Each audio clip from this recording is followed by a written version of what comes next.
Hello, I'm Adrian Finnegan, and this is Counting the Cost on Al Jazeera, your weekly look at the world of business and economics. This week, Britain's economic growth has ground to a halt. The main political parties have laid out their plans to fix that in their election manifestos, but can they bring about real change? The tariff battle hots up. The EU has hit Chinese-made electric vehicles with higher levies. Could that spark a trade war?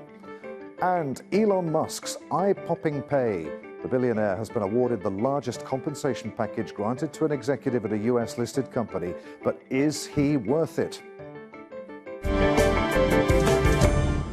The economy is turning a corner. That's the message delivered by the British Prime Minister Rishi Sunak since calling the general election for July 4th. But the latest data shows that Britain is not out of the woods yet. Inflation is now back at the Bank of England's target rate, but economic growth flatlined in April, and millions of people are still feeling the pinch of high food, energy, and housing prices. Whichever party wins the election, it's going to face the challenge of reviving growth while limiting a rise in government debt. Political parties vying for votes have laid out their plans to achieve that. I think what we've seen over the last week is manifestos from both the major parties and the clear choice at this election between a Conservative manifesto that offers a clear plan to deliver a secure future for Britain, taking bold actions and notably cutting taxes for people at every stage of their lives, for people in work who are self-employed, buying their first home, families and indeed everyone who's retired as well. In contrast, there are no ideas from the Labour Party, just higher taxes, £2,000 worth of higher taxes for every working family. I don't want to see that happen. That's a choice at this election. Well, the stakes are high for the Prime Minister. Polls suggest that the Labour Party is on course for a record general election win. The leader of the opposition party has criticised the Conservatives for presiding over 14 years of economic decline. Keir Starmer said that economic growth and wealth creation are the top priorities of his government if he's elected Prime Minister. Stability over chaos, long-term over short-term, an end to the desperate era of gestures and gimmicks, and a return to the serious business of rebuilding our country. A rebuilding that must begin, first and foremost, with new choices on economic growth. That is the mandate we seek from Britain at this election, a mandate for economic growth. Because the way we create wealth in this country is broken. It leaves far too many people feeling insecure. People who are working hard and doing the right thing. So we will reform it.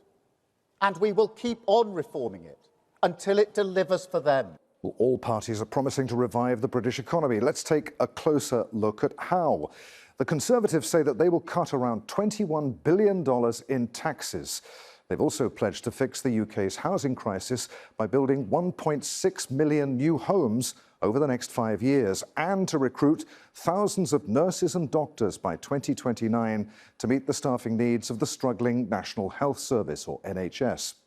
Labour are proposing around $9 billion in revenue-raising measures that include extending the current windfall tax on oil and gas companies. They say their policies are aimed at alleviating the cost of living crisis for the most vulnerable in society, and they promise to allocate around $6 billion per year on day-to-day spending for things like school breakfast clubs, more NHS appointments and a larger police force. Other parties running include the Liberal Democrats and the Green Party. They propose raising taxes to fund social health and environmental policies. And Nigel Farage's right-wing party Reform UK say they will ensure net zero migration, they'll implement major tax cuts and reform the Bank of England. Polls suggest that while a victory is out of their reach, the party will likely make gains by winning over previously held Conservative seats. Well, the health of the world's sixth biggest economy is expected to be the main factor in deciding the outcome of this election. Here's a look at the state of that economy right now. Energy bills and items on store shelves will still cost more than they did before the pandemic.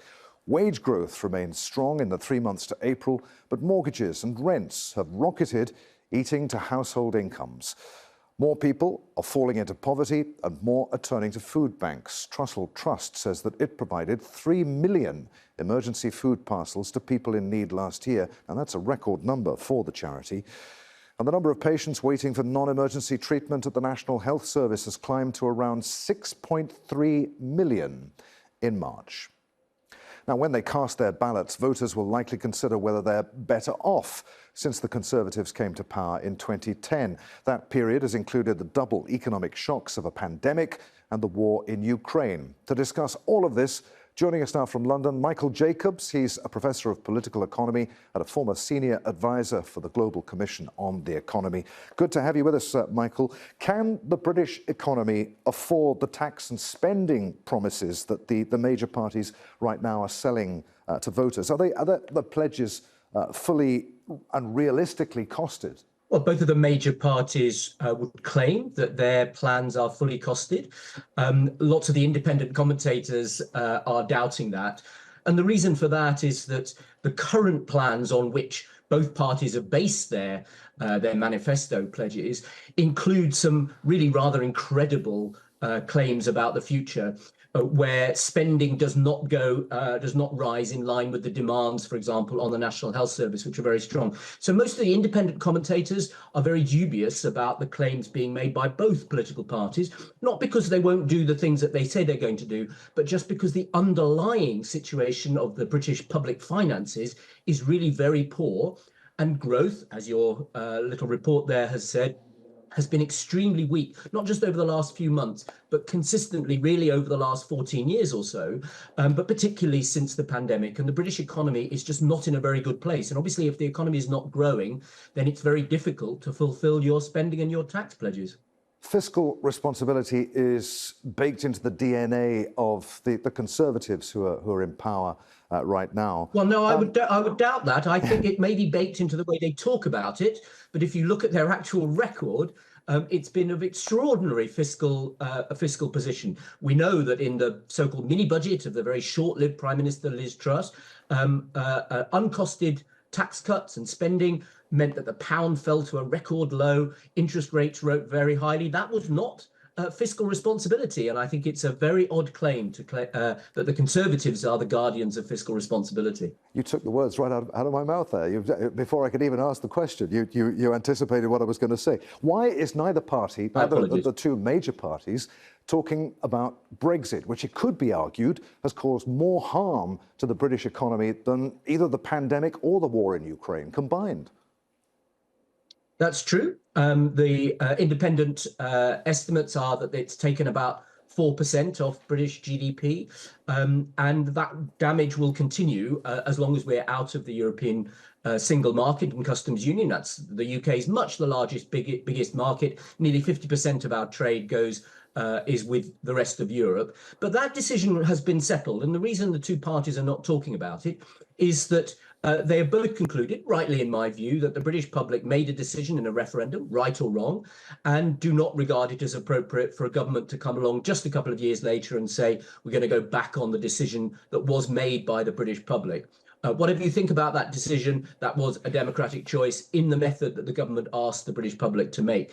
So they're not talking about it, but it is the underlying problem that has made the economy worse over the last few years since Brexit happened and will continue to do so over the next few. Does being completely untethered from the EU help or hinder the British economy? Is it better off on its own, ultimately? No. It simply can't be, and that was always known. And in a way, the British public voted for Brexit, even knowing that. They were told this during the referendum campaign, not, of course, by the people who are asking them to vote to leave the EU. But our biggest market is the one that's closest to our doorstep, and that's where British companies need to trade both imports and exports, and they're finding it really difficult. The bureaucracy that is required now to trade into the EU or out of it is ridiculous, and many companies have just given up. They're simply not doing it anymore, and that extra friction in the trade has real economic costs. And so it's more or less impossible to see how any situation, however the UK economy developed, we could be better off out of Europe, and we're certainly not at the moment. Britain is still a major economic power, but for how much longer? To what extent will it continue to be buffeted by global economic weather far beyond its control? Well, all countries are buffeted by the economic weather that comes from, particularly from the United States, because of the power of the dollar, particularly from China, because of its sheer size now in the global economy, and particularly in supply chains. And the UK is adjusting to the fact that relative to other countries, inevitably in the rest of the world, the British economy is going to get smaller relative to the total. But we have some particular problems which are not experienced by other countries in our position in Europe. We have a very, very weak growth record, and that's because our investment is very low. Neither the private businesses that operate in the UK nor the government invest at the same level that they do in other comparable economies. And if your investment is low, your productivity is low. Our productivity has barely moved since the financial crash of 2008 and is lower than most of our comparators. We have a labour market that produces lots of jobs, which is great, but it produces very insecure jobs. 1 million people, very nearly, are now on what are called 0-hours contracts, where they don't know how much they're going to be working 1 week to the next, which means that they are very insecure, they don't spend as much, and there are no productivity gains because it's so easy to employ an extra hour of workers. So we've got some very fundamental economic problems which have not been dealt with by the Conservative government of the last 14 years, but predate them. These are long-standing issues. And so the next government, whoever it is, and it obviously looks, as your report said, like it's going to be a Labour government, has some really deep challenges which will take quite a long time to tackle. And I don't expect growth to suddenly get better within a year or two. This is a long-term challenge for the next government, and it's not an easy one. Professor, it's been great to talk to you. Many thanks indeed for being with us, Michael, on Counting the Cost. Nvidia is now the world's most valuable public company, topping Microsoft. Shares of the chipmaker rose 3.6% last week, lifting the firm's market cap to $3.34 trillion. The chipmaker's stock has been on a roll for the last year and a half. Nvidia's chips are unmatched in producing processors that power artificial intelligence systems. Meanwhile, McDonald's is ending its test of artificial intelligence chatbots at drive-through restaurants in the US. McDonald's launched the pilot, which uses voice recognition software to process orders in partnership with IBM in 2021. The fast food chain gave no reason for ending its test run, but videos of misinterpreted orders like bacon-topped ice cream have recently gone viral. It is a German, Carl Benz, who's commonly credited with inventing the gas-fueled or petrol-fueled automobile. Today, Chinese electric vehicles are leading the way. Western leaders say that China's state subsidies are giving its car makers an unfair advantage. They're worried about a glut of Beijing's cheaper EVs flooding global markets. To try to curb that, the European Union has recently threatened tariff hikes on Chinese electric car imports, despite criticism from European car makers. The move has drawn a response from Beijing, so could it lead to a trade war? Katia Lopez-Hodayan reports. China is the world's largest manufacturer of electric vehicles, or EVs, the green alternative to petrol engines. It's making them faster and cheaper than anyone in Europe or the United States. But Western competitors say state subsidies have given China an unfair advantage in the market. In response, President Joe Biden says he will quadruple import duties to protect U.S. jobs. And the European Commission has announced an additional 38% to its existing 10% tariff on EVs. China has accused Europe of protectionism and has threatened to ban imports of pork. We urge the EU to listen carefully to the objective and rational voices from all walks of life, immediately correct its wrong practices, stop politicizing economic and trade issues, properly handle economic and trade frictions through dialogue and consultation. Chinese EV brands such as car giant BYD cost around 20% less than EU-made cars. Brussels says an increase in the price of Chinese-made EVs will level the playing field. But automobile industry analysts in Europe argue that higher tariffs could limit access to affordable electric vehicles.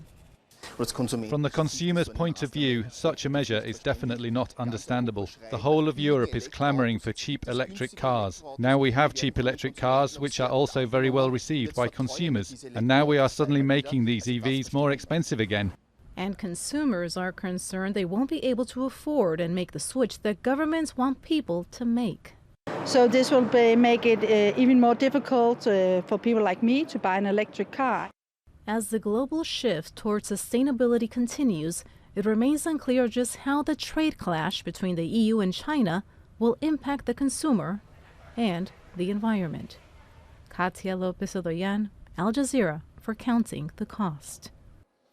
Now, before we get stuck in with our guest, let's take a closer look at how popular Chinese-made EVs are. You can see in orange here that sales have been climbing from 339,000 sold in 2016 to a staggering 5.9 million in 2022. Last year, more than 8 million electric vehicles were sold in China. That's about 60% of the global total, according to the International Energy Agency's annual Global EV Outlook. Sales in the rest of the world are in grey. They've also climbed steadily, and in 2021 they were even with China but fell behind a year later. All right, let's bring in Fraser Howey, who's an independent analyst and co-author of Red Capitalism, the Fragile Financial Foundation of China's Extraordinary Rise. He joins us now from Edinburgh. Good to have you with us, Fraser. Is the EU shooting itself in the foot here? Imposing tariffs on Chinese-made EVs is going to undermine its pledge to phase out the sale of petrol and diesel cars by 2035 and its CO2 emission targets. Yeah, no, that's a very good point, and it's one that the Chinese try and use as leverage against the Europeans as well. But I think it was interesting on the report that you just gave about the EVs and the Chinese subsidies and unfair trade practices, etc. You could almost pick any industry over the past 20 years and replace EVs by that, whether it be glass, whether it be solar panels, whatever it may be. We know that China is a very formidable manufacturing power. But what's hidden behind this, of course, is vast subsidies that are given to companies and also to consumers as well. And that many of these Chinese car manufacturers are actually losing money. Their sales are falling at home.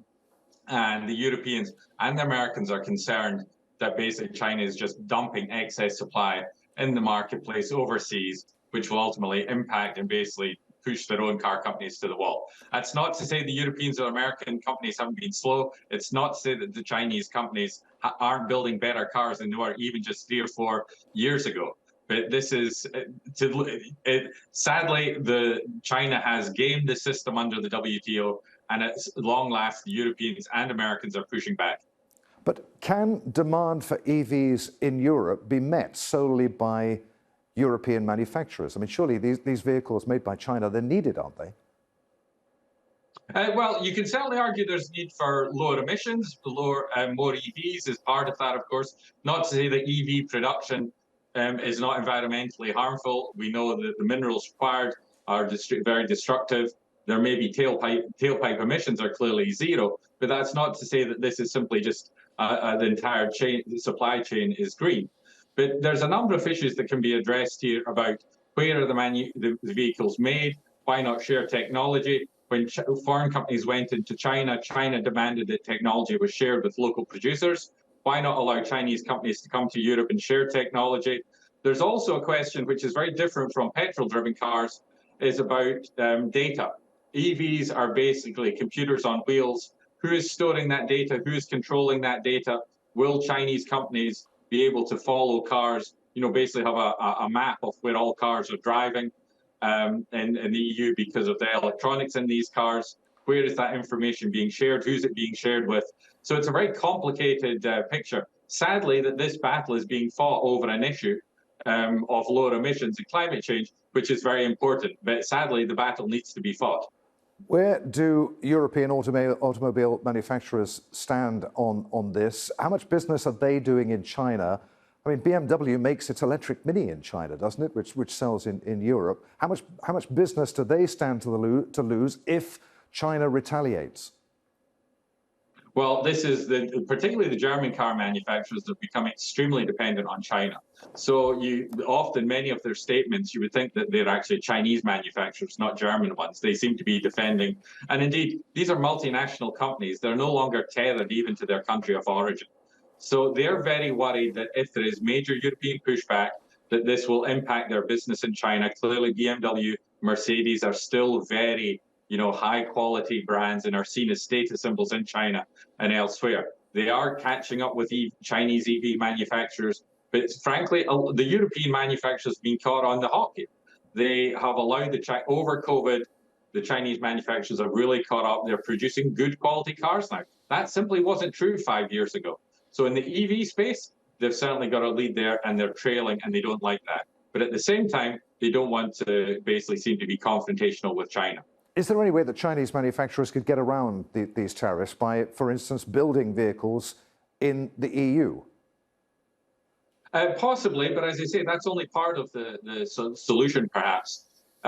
Because, again, who are they going to be employing? What standards are they going to be using in terms of labor manufacture, etc.? Will there be technology transfer? But it also doesn't address at all the genuine security concerns about effectively Chinese computers and Chinese and data being sent back to Chinese servers, which ultimately can be accessed by the Chinese government. It's interesting, particularly when we come to German cars. Angela Merkel, before she left, actually in one talk she gave in Israel, talked about how that perhaps technology standards need to diverge, particularly in the car space, because ultimately the technology standards sort of define the societies we're living in. And Europe and China are very distinct societies. Fraser, it's been great to talk to you on Counting the Cost. Many thanks indeed for being with us. Thank you very much. Now, does compensation matter when you're one of the world's richest men? It apparently does to billionaire Elon Musk. Tesla shareholders have approved a $45 billion pay deal for the chief executive officer of the electric car company based on the current value of Tesla shares. His supporters argue that Musk has achieved the targets laid out for him.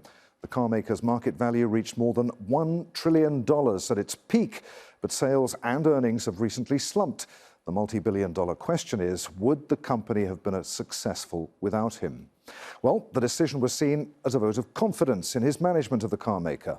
Musk doesn't receive a salary for leading the company. In 2018, he agreed to be paid in stock, worth around 1% of Tesla's equity, each time the company achieved one of its goals. In January, the package was blocked by a judge in Delaware over concerns that it was unfair to shareholders. Legal experts say that it's not clear if the court will restore the pay package. Shareholders also approved a proposal to move Tesla's legal headquarters to Texas. Well, executive pay in the US is increasing at its fastest rate in 14 years. Critics say ballooning reward packages such as Elon Musk's could worsen social inequality. Here's how his pay package compares with plans for other CEOs and workers. The deal is worth around nearly 300 times what the top-earning boss in the US made last year, and more than 3,000 times the average CEO's pay package of $16.3 million. The median annual pay of a Tesla employee last year was around $46,000. Average household income in the US is around $74,500. That means it would take an average American household nearly 751,000 years to earn what Musk could get in his pay deal. For more on this, let's bring in Elaine Burke. She's a science and technology writer and host of the podcast For Tech's Sake. She joins us now from Dublin. Elaine, good to see you again. Is Elon Musk worth it?